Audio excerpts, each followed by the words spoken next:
Priyadarshi Nagadurga hero హీరోయిన్లు act చేస్తున్న cinema ఇడుపు కాగితం. ఈ ఇడుపు కాగితం సినిమా మీద ప్రస్తుతం ట్రోల్స్ మొదలయ్యాయి. తెలంగాణ భాషలోనైనా ఏమన్నా ఆంధ్ర భాషలో రిలీజ్ చేస్తారా, సబ్ టైటిల్స్ ఏమైనా ఉంటాయా, ఎందుకంటే మాకు తెలంగాణ భాష అర్థం కాదు కదా అని కొంతమంది ఈ సినిమాని ర్యాగింగ్ చేస్తున్నారట. అయితే తెలంగాణ వాదులు కానీ ఆంధ్రాలో ఉన్నటువంటి కొంతమంది వ్యక్తులు కానీ మాట్లాడేది ఏంటంటే, ఒరే బాబు మీకు ఇడుపు కాగితం అనే పేరు అర్థం కాకపోతే అడగండి చెప్తాం. ఇడుపు కాగితం అంటే ఏంటి? విడాకులు.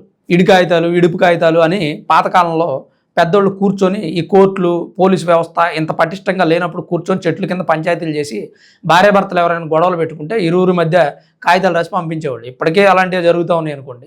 దాని యొక్క వృత్తాంతమే ఈ సినిమా ఇడుపు కాగితం అనే టైటిల్ పెట్టారు. ఈ టైటిల్ పైన ప్రస్తుతం వివాదం నడుస్తుంది. అర్థం కాని టైటిల్ పెడుతున్నారు. తెలంగాణ వాళ్ళకి మరీ ప్రాంతీయ అభిమానం ఎక్కువైపోయింది. ప్రాంతీయ అభిమానం ఉంటే ఉంది కానీ ఇలాంటి పేర్లు పెడితే మిగిలిన వాళ్ళు ఎట్లా చూడాలి? తెలంగాణ వాళ్ళ కోసమే సినిమా తీస్తున్నారా? ఆంధ్ర వాళ్ళు చూడొద్దా?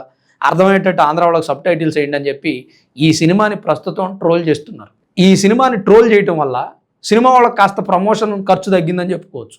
ఎందుకంటే ట్రోలర్సే ఈ సినిమాని ప్రమోషన్ చేస్తారు. మామూలుగా సినిమా వాళ్ళు సినిమాని ప్రమోట్ చేయాలంటే కొంత డబ్బు ఖర్చు చేయాలి.